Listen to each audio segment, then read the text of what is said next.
முந்தின பதிவில் blouse cut பண்ணுறது எப்படின்னு போட்டிருந்தேன். இப்போ நம்ம தைக்க போகிறோம். இது சும்மா நார்மலாக ஒரு லேஸ் மட்டும் தான் வச்சு அட்டாச் பண்ண போகிறோம்.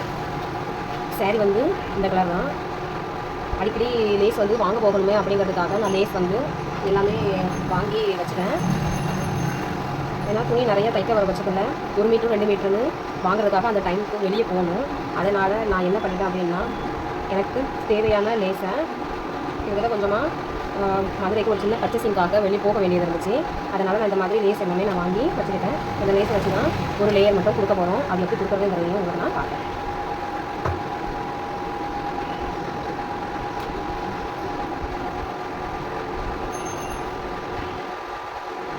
ப்ளவுஸோட பேக் பீஸு,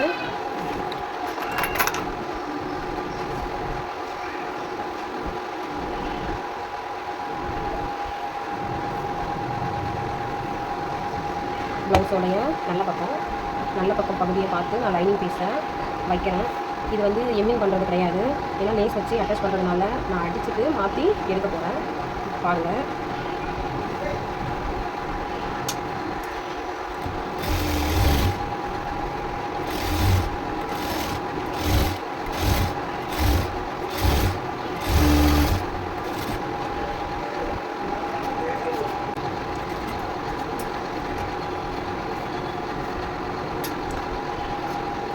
இப்போ நான் கட் பண்ணுறதுமே தையல் போட்ட பகுதியில் வந்து ஒரு 4 இன்ச்சு உள்ளடக்கி தான் நான் கட் பண்ணுறேன்.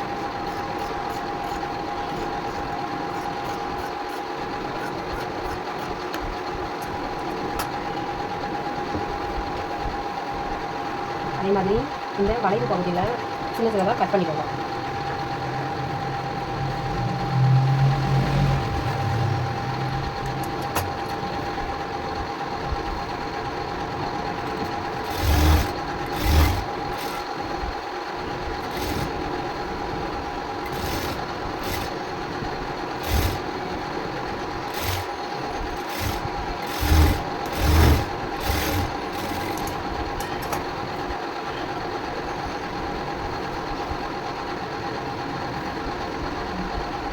இந்த ஓரத்தில் லைனிங் பீஸில் ஏன் தையல் போட்டேன் அப்படின்னா, இந்த லைனிங் ஆட்டோமேட்டிக்காக இப்படி ரொட்டேட் ஆகும்.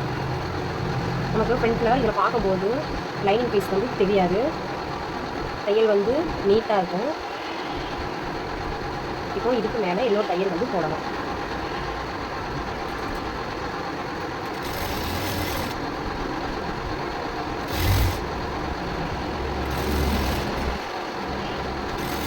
அதே மாதிரி இந்த வளைவு பகுதியிலலாம் நிப்பாட்டியோ இல்லை அங்கங்கே நீடில் திருப்பியோ வளைக்கக்கூடாது. வளைக்கும்போது நம்ம துணியை மட்டும்தான் ரொட்டேட் பண்ணணும். அதனால் கையை வச்சு இந்த மாதிரி ரொட்டேட் பண்ணி தான் எடுக்கணும். வளைவு பகுதியில் ஊசியை அங்கங்கே நம்ம நீடில் அங்கங்கே மாற்றணும்னா அந்த ரவுண்ட் ஷேப் வந்து மாறி போகும். அதனால் இந்த வளைவு பகுதியை மட்டும் கொஞ்சம் பார்த்து கவனமாக திருப்பிக்கோங்க. நம்ம நெக் அடிச்சாச்சு. இப்போது சைடு எல்லாமே நம்ம போட்டுடலாம்.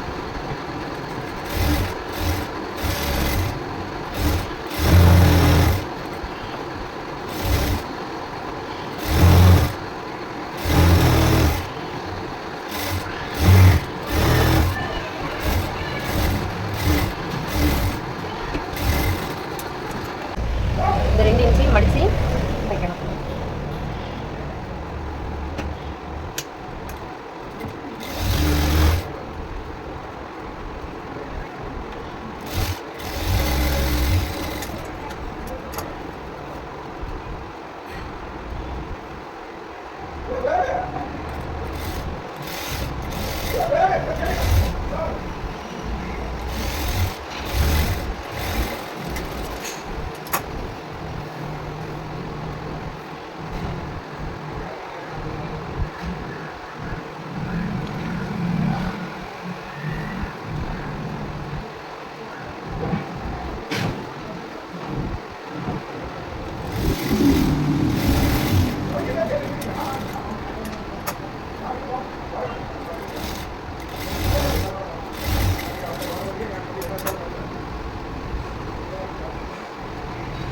இதில் ஒரு தையல் போட்டிருக்கேன்னு தெரியுதா? இந்த தையல் வந்து இதுதான் நம்மளுடைய சரியான அளவு.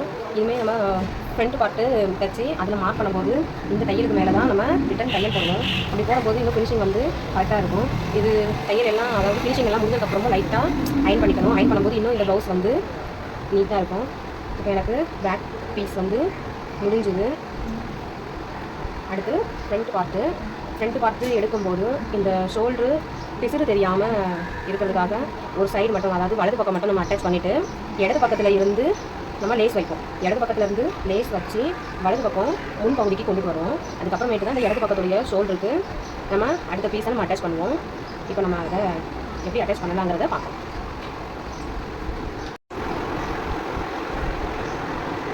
இது வந்து ஃப்ரண்ட் பகுதி, அதாவது முன் பக்கம் டாட் எடுக்கக்கூடிய பகுதி. இதுலேயும் கழுத்து வந்து நான் மார்க் பண்ணியிருக்கேன். இப்போ இதை நம்ம வந்து அட்டாச் பண்ணுறோம்.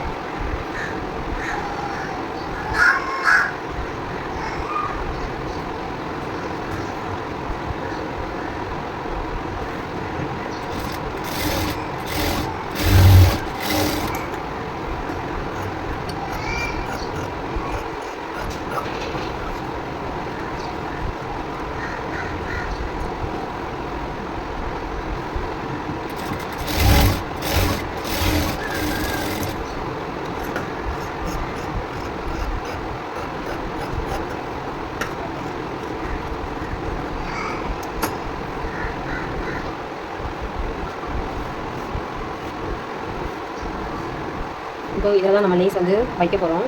அதுக்கு முன்னாடி இந்த ஷோல்டரை வந்து பிசுறு தெரியாமல் அடிக்கணும்.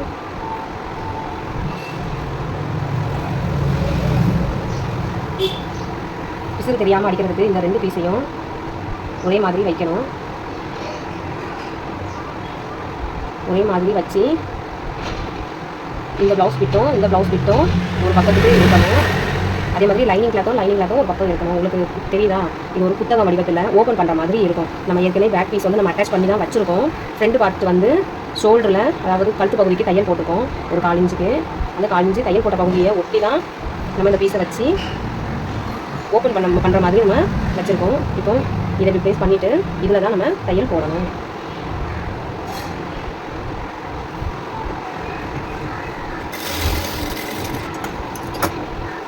இப்போ பார்த்தீங்களா, இது பேக் பீஸோட இந்த ஃப்ரண்ட் பார்ட்டோட ப்ளவுஸ் பீட் இருக்குது. இந்த பேக் பீஸோட லைனிங் பார்ட்டோட ஃப்ரண்ட் பார்ட்டோட லைனிங் பீஸு இருக்குது. இதை திரும்ப ரிட்டன் இப்படி நம்ம ரொட்டேட் பண்ணோம் அப்படின்னா நமக்கு இந்த ஷோல்டரு பிசுறு தெரியாமல் இருக்கும். இப்போ பார்த்தீங்களா, இப்போ இது சைடு எல்லாம் நமக்கு அடிச்சுக்கலாம்.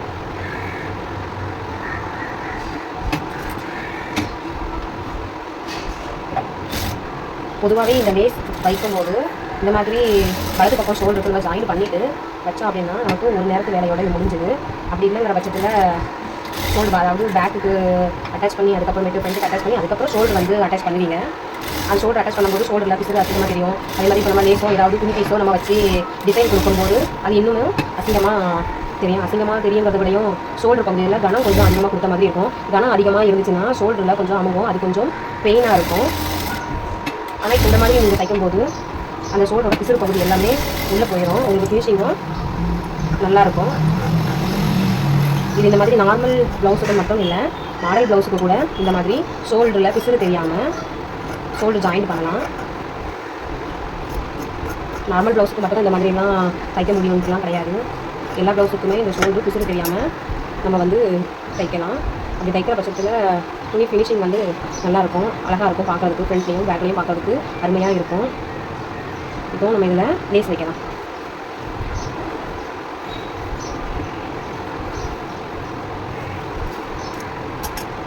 லேஸ் வந்து 1 மீட்ரு எடுத்திருக்கேன். ப்ளவுஸ்லாம் அளந்து 1 மீட்ரு எடுத்துட்டேன் பேக்கில் இருந்து ஃப்ரண்ட்டுக்கு. இப்போ இதை வச்சு நம்ம அட்டாச் பண்ண போகிறோம்.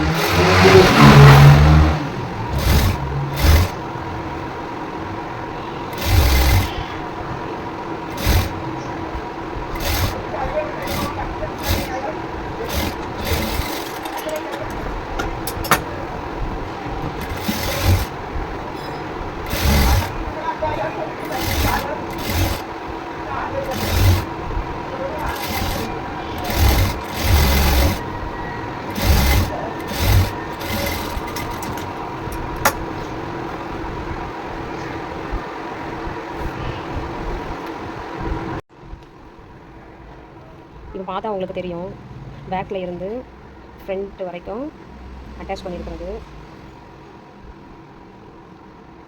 இனிமேல் அடுத்து ஷோல்டர் அட்டாச் பண்ணணும்.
இப்போ பார்த்தீங்கன்னா இந்த பேக் பீஸும் ஃப்ரண்ட்டும் நம்ம ஷோல்டர் தெரியாமல் ஜாயின் பண்ணிட்டோம். டாட் எப்படி பிடிக்கணுங்கிறத நம்ம பார்ப்போம். இது ஃப்ரண்ட் பார்ட்டோட டாட்டு பகுதி. நம்ம டாட்டு பிடிச்சிட்டு இந்த பிளேஸ் இருக்குது இல்லையா, இதை கணக்கு பண்ணி தான் பட்டி வந்து ஜாயின் பண்ணுவோம். அதுக்கு முன்னாடி இந்த டாட் வந்து எப்படி பிடிச்சிருக்கோன்னு பார்த்தீங்களா, இந்த அளவுக்கு மூணுமே கேப் வந்து ஒரே அளவு தான். ஒன்று 1 இன்ச்சு இருக்கணும், இல்லைனா 1.25 இன்ச்சு இருக்கணும். இந்த சென்டர் டாட் இருக்குது இல்லையா, இந்த சென்டர் டாட்லேருந்து இதிலேருந்து இந்த சென்டர் பாயிண்ட்லேருந்து இதுக்கு 1.25 இன்ச்சு, இந்த 1.25 இன்ச்சு இங்கே நீங்கள் 3.25 இன்ச்சு இல்லைனா 3.5 இன்ச்சு வரைக்கும் ஏற்றலாம். அவங்க கேட்குறத பொறுத்து. இவங்க வந்து நார்மலாக தான் போடுவாங்க, ரொம்ப ஷார்ப்பாலாம் போட மாட்டாங்க. அவங்க கேட்குறத பொறுத்து இந்த உயரம் வந்து அதிகரிக்கும். அதே மாதிரி இதிலேருந்து 1.25 இன்ச்சு கேப்பு, இதிலேருந்து இந்த டாட்டுக்கு 1.25 இன்ச்சு கேப்பு. அதே மாதிரி இந்த 2 டாட்டையும் நம்ம இது பிடிச்சோன்னா மூணாவது ஒரு டாட் இந்த டாட்டு விடும். இந்த சென்டர் பாயிண்ட்லேருந்து இதுக்கு 1.25 இன்ச்சு கேப்பு. ஆக மொத்தத்தில் இந்த 3 டாட்டுக்கும் இடைவெளி ஒரு 1.25 இன்ச்சு இருக்கணும், இல்லைனா 1 இன்ச்சு இருக்கணும். 1 இன்ச்சு போடும்போது ரொம்ப ஷார்ப்பாக காட்டும். அது ரொம்ப அதிக பேர் விரும்ப மாட்டாங்க. இந்த மாதிரி இருக்கும்போது இது வந்து நார்மலாக இருக்கும், பார்க்குறதுக்கும் நல்லா இருக்கும். இது ரொம்ப அசிங்கமாலாம் தெரியாது. இந்த டாட் எப்படி பிடிக்கிறதுன்னு பார்க்கலாமா?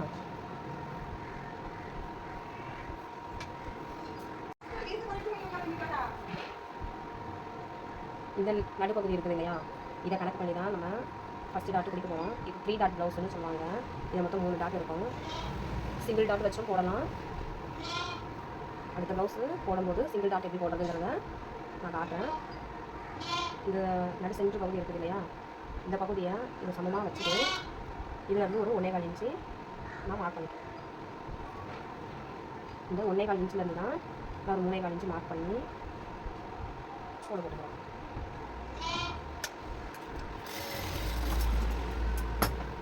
அந்த மெயின் டாட்டுக்கு எப்போவுமே டபுள் ஸ்டிச் போட்டுருங்க, அப்போனா பார்க்குறதுக்கு நல்லாயிருக்கும். இப்போ பார்த்தீங்களா, ஃபஸ்ட்டு டாட்டு போட்டோம். இந்த ஃபஸ்ட்டு டாட்டிலேருந்து ஒரு 1.25 இன்ச்சு கேப், இதான் கரெக்டாக சென்ட்ரு பாயிண்ட்டு. இப்போ நமக்கு இங்கேருந்து டாட் பிடிக்கும்போது நமக்கு இங்கேருந்து 1.25 இன்ச்சு இடைவெளி வேணும் பார்த்தீங்களா, அந்த 1.25 இன்ச்சுக்காக தான் நான் இதில் மார்க் பண்ணிக்கிறேன். இப்போ இந்த 2வது டாட்டை இந்த நடுப்பகுதியை கனெக்ட் பண்ணி நான் பிடிக்க போகிறேன். தெரியுதா உங்களுக்கு?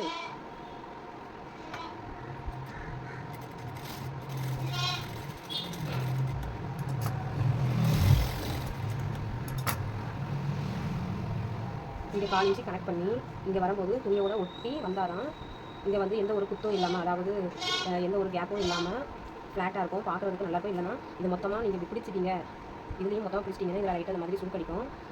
அந்த மாதிரிலாம் சுருக்கடிக்காமல் ஃப்ளாட்டாக இருக்கிற மாதிரியே பார்க்கணும். இப்போ அடுத்து 3வது டாட்டுக்கு போடலாம். இந்த சென்டர் புள்ளியை கலெக்ட் பண்ணி இந்த 3வது டாட்டு எடுக்கணும். இதில் வந்து ஒரு 1.25 இன்ச்சு மாற்றணும்.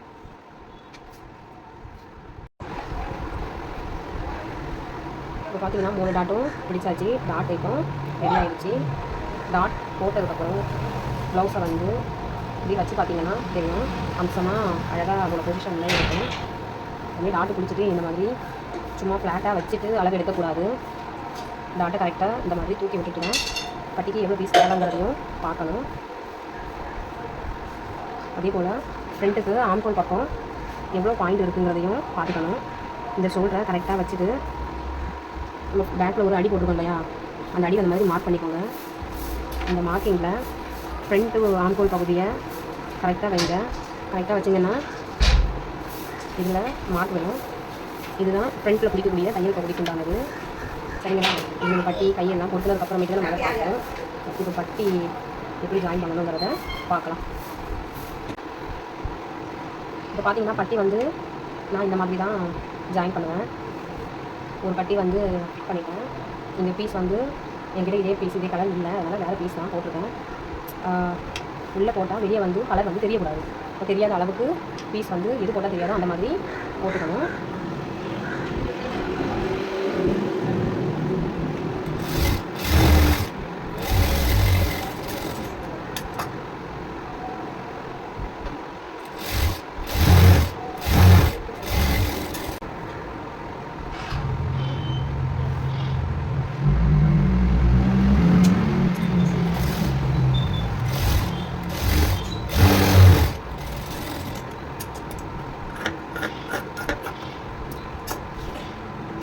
பட்டி வேலை முடிஞ்சது. பட்டி வந்து இந்த மாதிரி தான் ஃபினிஷ் பண்ணி எடுத்துருக்கேன். இப்போ அடுத்து பட்டி வந்து ப்ளவுஸில் வந்து எப்படி ஜாயின் பண்ணுறதுன்னு பார்க்கலாம்.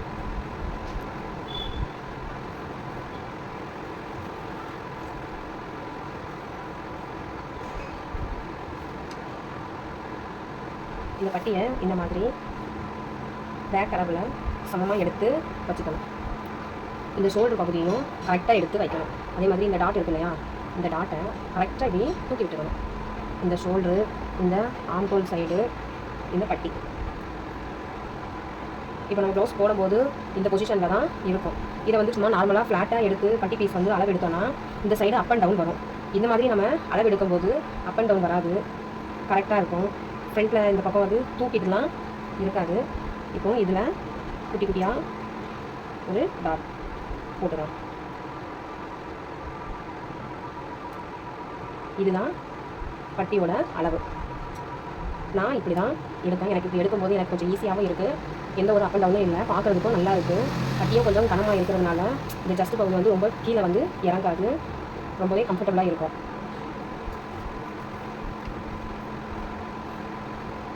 இது வந்து வலது பக்கத்துக்கு நம்ம மார்க் பண்ணியிருக்கோம். இது இடது பக்கத்துக்கு. இந்த இடது பக்கத்தை இப்படியே கீழே எடுக்கணும். இந்த மாதிரி தெரியுதா? இது லைனிங் பீஸும் ஆப்போசிட்டாக வச்சு இப்போ இதை வந்து நான் ஒரே டைமில் கட் பண்ண போகிறேன். கட் பண்ணுறதுக்கும் மேலே வந்து ஒரு 3/4 இன்ச்சு கனெக்ட் பண்ணி தையலுக்கு எடுங்க.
இப்போ பார்த்தீங்கன்னா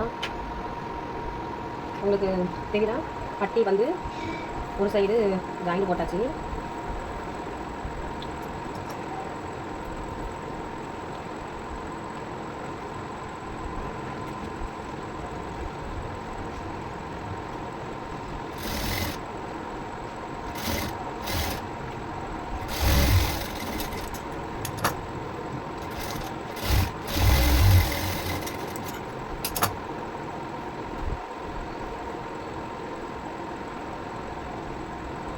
இதுவும் சமமாக இருக்குது.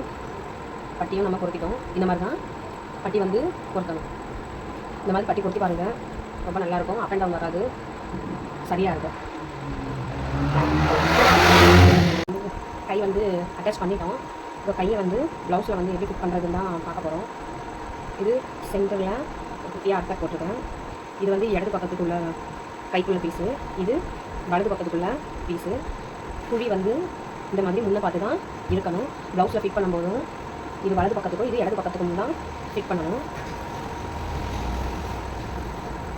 இது இடது பக்கத்துக்கு உண்டான பகுதி. இந்த பிளேஸில் ப்ளவுஸ் ஃபிட்டாக வச்சோம். இந்த குழி வந்து இடது பக்கத்துக்கு இருக்குது.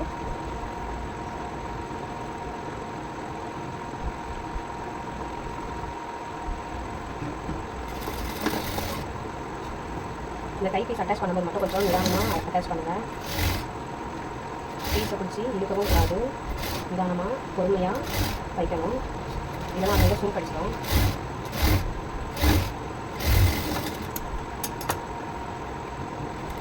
எல்லாத்துக்குமே டபுள் தையல் போட்டுக்கோங்க. டபுள் தையல் போடுறது நல்லாயிருக்கும். கண்டிப்பாக டபுள் தையல் தான் போடணும்.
இப்போ கை வந்து ஃபிட் பண்ணியாச்சு. இனிமேல் சைடு, அதாவது இடுப்பு சைடு பிடிச்சிட்டு ஃபினிஷ் பண்ணிவிட்டு நான்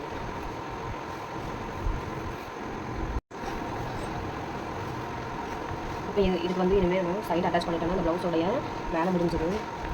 ஏற்கனவே சொன்ன மாதிரி இடுப்பு சுற்றளவுக்கு 29.5 இன்ச்சு. அதை நம்ம பாதியாக எடுத்தோம்னா 14.25. இப்போ 14.25 ஃப்ரண்ட்டுக்கும் 14.25 தான் வரும், பேக்குக்கும் 14.25 தான் வரும். இந்த பேக்குக்கு எடுக்கும்போது 1 இன்ச்சு ப்ளஸ் பண்ணிக்கணும், ஃப்ரண்ட்டுக்கு எடுக்கும்போது 1 இன்ச்சு மைனஸ் பண்ணிக்கணும். இப்போ நம்ம பேக்குக்கு வந்து கரெக்டாக ப்ளஸ் பண்ணி எடுத்து இந்த 1.5 இன்ச்சு நம்ம தையல் வந்து போட்டாச்சு. இப்போ அடுத்து ஃப்ரண்ட்டுக்கு நம்ம மைனஸ் பண்ணி இப்போ வந்து மார்க் பண்ண போகிறோம். 13.25. இப்போ 13.25 பாதி அப்படின்னா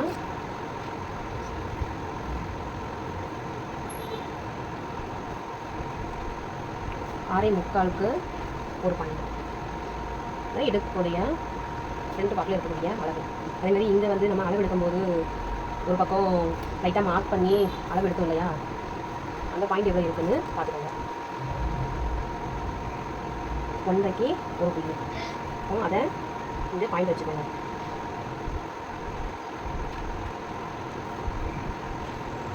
இப்போ இந்த புள்ளியையும் நினைக்கிற மாதிரி ஒரு கோடு நான் போட்டுக்கிறோம். எனக்கு கோடு ஸ்ட்ரெயிட்டாக வரணுங்கிறதுக்காக இந்த புள்ளிக்கும் கோடு போட்டு இந்த பார்ட்டை வந்து நான் ஜாயின் பண்ண போகிறேன்.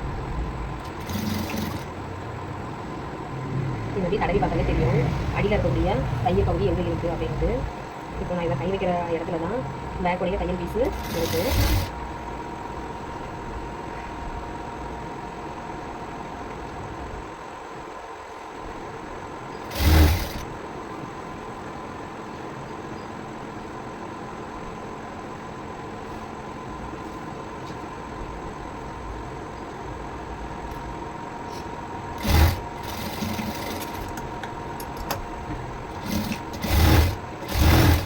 எக்ஸ்ட்ராவாக நீங்கள் ஒரு 2 தையல் வந்து போட்டுக்கோங்க.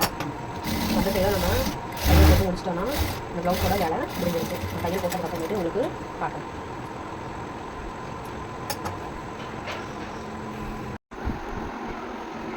இந்த ப்ளவுஸை பார்த்தீங்கன்னா உங்களுக்கு தெரியும், ப்ளவுஸ் வந்து வேலை முடிஞ்சிருச்சு. இந்த ப்ளவுஸ் தைக்கிறதுக்கு கிட்டத்தட்ட ஒரு 1/2 hour தான் ஆகும். ஆனால் வீடியோ எடுத்து கட் பண்ணி வீடியோ எடுத்து போடுறதுனால டைம் ரொம்ப அதிகமாக இழுக்கிறது மாதிரி எனக்கே இருந்துச்சு. நான் மேக்ஸிமம் ஒரு ப்ளவுஸ் தைக்கிறதுக்கு 1/2 hour தான் ஆகும். ப்ளவுஸ் வந்து அயர்ன் பண்ணியாச்சு, ஃபினிஷிங் வந்து முடிஞ்சிருச்சு. இந்த ஷேப் பார்த்தீங்களா, இவ்வளோ தான் இந்த ப்ளவுஸோடைய வேலை. ஃபைனல் லுக்கு இதுதான். பிடிச்சிருந்தா லைக் பண்ணுங்கள். Thank you friends.